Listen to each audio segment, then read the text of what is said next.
Selamat pagi anak-anak yang dikasihi Tuhan. Di pembelajaran minggu yang lalu, kita sudah belajar tentang ibadah gereja perdana atau gereja mula-mula. Hari ini, kita membuka buku paket kita di halaman yang ke-13. Kalian lihat di bagian C. Di situ ada ibadah menurut Rasul Paulus. Roma 12 ayat yang pertama, firman Tuhan berkata, "Karena itu saudara-saudara, demi kemurahan Allah, aku menasihatkan kamu supaya kamu mempersembahkan tubuhmu sebagai persembahan yang hidup, yang kudus dan yang berkenan kepada Allah. Itu ibadahmu yang sejati." Di Roma 12 ayat 1 ini, Paulus menekankan bahwa ibadah yang sejati adalah bagaimana kita mempersembahkan tubuh kita sebagai persembahan yang hidup. Apa yang dimaksud dengan mempersembahkan tubuh? Bukan berarti kita harus mempersembahkan tubuh seperti di dalam perjanjian lama harus ditaruh di atas mezbah. Bukan seperti itu, melainkan kehidupan kita, tingkah laku kita harus berkenan di hadapan Tuhan. Artinya kehidupan kita harus hidup seperti apa yang Tuhan mau. Artinya hidup di dalam Tuhan, tidak lagi hidup di dalam kegelapan. Tingkah laku kehidupan kita mencerminkan orang yang sudah hidup di dalam Tuhan. Artinya tidak lagi mencuri, tidak lagi berkata kosong, tidak berkata kotor, tidak melawan orang tua, dan sebagainya, kelakuan yang jahat. Ini yang dimaksudkan ibadah yang sejati. Bagaimana tingkah laku kita sudah hidup seperti apa yang Tuhan mau. Itu yang dimaksud dalam Roma 12 ayat yang pertama menurut Paulus, ibadah menurut Rasul Paulus. Roma 12 1-2, Paulus menasihatkan jemaat agar mempersembahkan tubuhnya sebagai persembahan yang hidup, ya, yang kudus dan berkenan kepada Allah. Karena itu adalah ibadah yang sejati. Hidup kudus, hidup benar, hidup dengan apa yang Tuhan mau, itulah ibadah yang sejati. Percuma kalau kalian ke gereja, kalau kalian beribadah tetapi hidup kalian tidak mencerminkan orang Kristen, percuma. Itu sama dengan omong kosong.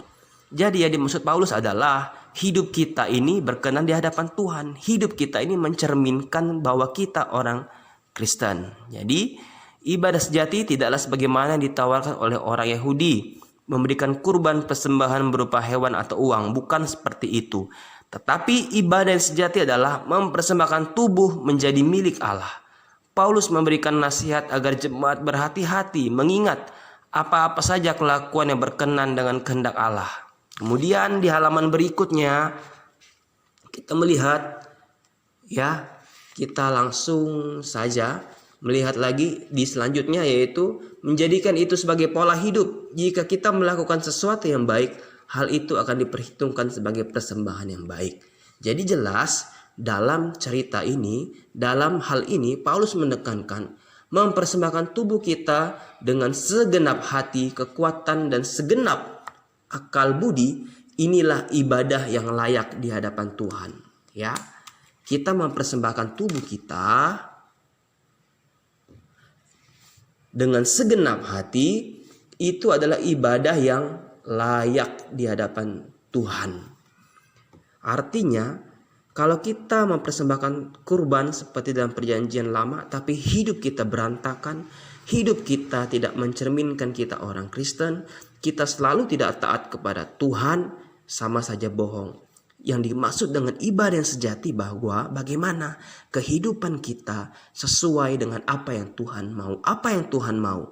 Kita mempunyai kasih, kita saling tolong menolong, kita tidak membuat kesalahan yang menyakiti hati Tuhan, kita tidak melawan orang tua, melawan guru, melainkan hidup kita hidup yang benar di dalam Tuhan. Nah, inilah ibadah yang layak di hadapan Tuhan. Ya. Di Kolose 3 ayat 23 mengatakan, apapun yang kamu perbuat, perbuatlah dengan segenap hatimu untuk Tuhan dan bukan untuk manusia. Jadi di sini Paulus menasihatkan pengikut Yesus untuk menganggap semua pekerjaan sebagai suatu pelayanan kepada Tuhan. Ini merupakan maksud ibadah yang sejati. Benar-benar mengerjakan sesuatu seperti kita mengerjakan kepada Tuhan. Kerjakan PR-mu dengan baik. Setiap tugas dikerjakan dengan baik. Apapun yang orang tua beri, kalian lakukan. Mencuci piring dan lain sebagainya. Itu merupakan bagian dari ibadah. Karena bekerja merupakan bagian dari ibadah. Semua pekerjaan, mulai dari raja atau pemimpin maupun bawahan, yang paling rendah tingkatannya dianggap sebagai panggilan dari Tuhan. Jadi jika bekerja dengan sungguh-sungguh, kita tidak hanya mendapat upah dari majikan, tetapi juga upah dari Tuhan. Untuk itulah Paulus mengajarkan bahwa kita harus memiliki kehidupan yang baik. Kita bekerja dan berbuat untuk Tuhan, bukan untuk manusia. Jika kita melakukan untuk manusia, kita pasti putus asa.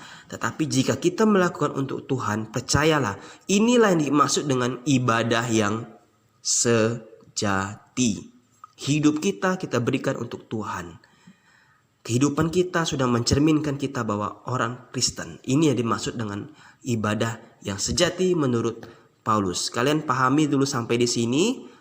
Pelan-pelan supaya kita bisa mengerti apa yang dimaksudkan dari pembelajaran kita pada hari ini. Terima kasih.